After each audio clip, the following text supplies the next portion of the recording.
Pare, kasama pa rin natin ang kapusong Dabarkads, tingnan alian. Siya rin nagaganap na Winnie, the Garden Fairy sa Daddy Dearest. Mga pare, mga mare, Miss Pauline Luna. Yes! May kulang yun, Kuya Vito. Bakit? Ano? Ako ang gumaganap na Winnie, Minnie, Annie, Totoo yun. Ada, at Yodini, at mga kawan. Siya lahat ng mga fairy. Oo naman, binuking mo kagad lahat ng karakter. Iba naman pag-usapan natin. Pag-usapan na natin yung nakaraan mo. Unang TV appearance mo ba yung Little Miss Philippines sa Itbulaga? Yeah, well, if you consider that a TV appearance, Oo yeah. naman. Oo, nasa Yeah. TV ka eh. Pare? Ilang taong ka nun? 6. 6. 6 years old. 6 Yun yung years nagsayo old. siya ng ano eh, La Cucaracha. Ay. Oo, La Diba? Cucaracha. Parang bulate. Nasagot mo ba yung tanong ng host? I think so. Talaga question. naalala mo ba? Ang Ano yung question was, anong gusto kong regalo sa birthday ko? Sinagot ko ng Barbie doll. Uy! Tapos tinanong ako ulit. Sabi, bakit? Oh. Sinagot ko, wala lang. Oh, Talo! ang galing, ano? Kaya pala. 16 years ago yun, naalala mo? Eh ngayon, 16 years after, gusto ko itanong, nasagot mo ba yung tanong nung... Hindi, sinagot mo ba yung tanong ng isang Itbulaga host? Tito Joey? Hindi. Hindi, kasi wala. Sinagot mo ba yung tanong? Anong tanong? ito na lang tanong sagutin niya. Meron ka raw acrophobia. Oy.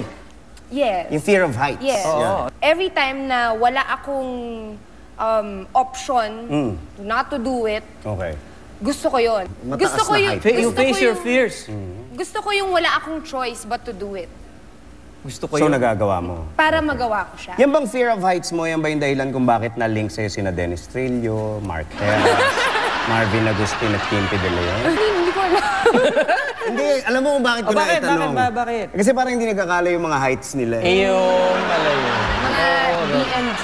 Ano yung DNG? Bubusina ka naman. Bubusina ka. Excuse me na nga eh. Did not grow. Feeling ko nawala na eh. Kasi na-link ka na kay Casey Montero. Oy! Na iba naman ang height nun. Hindi ko nga alam kung bakit ako naling kay Kaya Casey. kami dito wala kaming Hindi ko alam. alam. Ang alam ko lang, fresh na fresh ka. Kaya... Pare nabanggit mo kanina si Kimpi De Leon. Oo. O, di ba, naging sila ni Kimpi nung araw. Eh. Naging sila eh.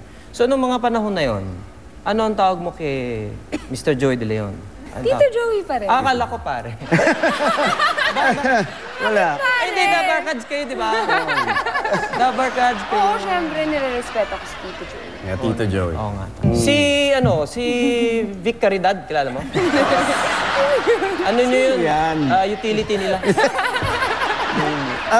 Hi nga pala, sabi ni Yani at saka si Ay. Migo. Pakisabi, hello. Hindi mo kasi natatanong parang si Pauline mahilig sa bata. Ay, Sobrang hilig sa bata. Talaga? Pero parang ngayon hindi na. Parang lang. Ay, Ano ba pinagbabasehan mo nito? Oo. Love life ba? O... yung damit niya. Ay, naman. Marami nagsasabi na, para sa akin din eh. Aha. Para sa'yo. Effective ka na dramatic actress. Ay, Uy. thank you. Oo nga. Palakpakan natin. Oo. Napakahusay sa pagganap. Pagka mga drama. Drama, oo. Pero maraming nangyayari sa'yo na parang comedy. Oo nga. Katulad na. Yung mga aksidenteng nangyayari marami sa'yo. talaga. Kasi may pagka-accident prone nito. Oh, yun ang tawag doon, di ba? Siguro kumakain lagi ng shrimp. Bakit? Yung prawn. Kaya... Ay, Come on, Hindi. guys. kwentuhan mo naman kami nung, alam ko yung pinakahuli, yung sa bike, di ba? Ayun. Aksidente ako. Tapos yung himatay sa Itbulaga. Yan yun, biglang. Oo, yun, oh. Bigla ka na lang nawala. First time ba yan? O May nahu- Second. second time? Biruin mo yun, pare. At yung first time na nangyari, kasama ko din si Paolo. We were hosting in La Union, beauty pageant. Siguro may mga 10,000 people. Wala. Bigla na lang. Naiwan ko lang si Paolo mag-isa sa stage. Hinimatay ka. Hinimatay din ako. Marami, kahit dun sa Itbulaga, kung ano lang nangyayari. Ano ba ang dahilan pagka hinihimatay? Bad mix of puyat, gutom, init. Hindi ba nakakahimatay yung love? Love for work?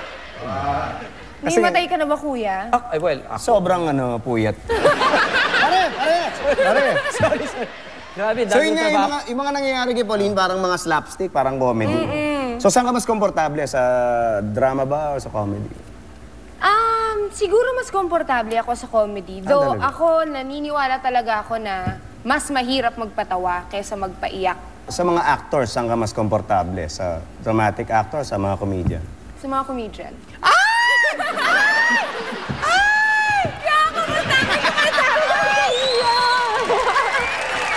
Tama na nga ito, baka natetenso si Pauline sa mga tanong natin. Parang Ogie, ang hirap kasi baka maitanong natin yung mga ayaw talaga natin itanong at ayaw niya sagutin. Ibahin na lang natin. Oo, ganito na lang, mas madali na lang. Maglaro na lang tayo ng Pinoy Henyo. Pinoy Henyo. Ah, Okay, sige. para masaya. Gusto ko yan. Kami ang manghuhula ng Pinoy Henyo words at siguro mga 15 seconds lang. Ako na mauna.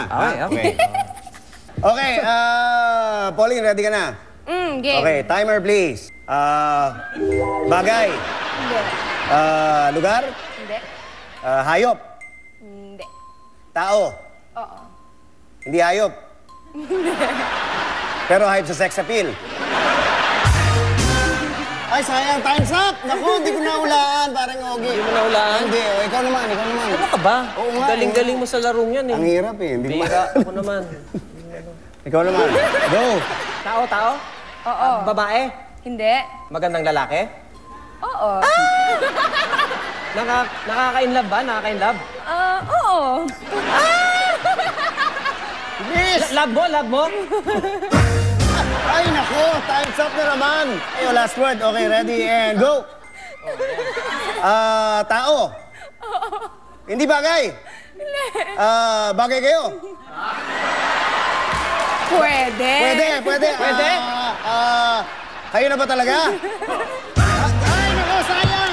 Sayang, kung di namin nahulaan ni Paring Ogie, pero thank you. Thank you sa pagtulong mo sa amin, ladies and gentlemen. Pauline Luna!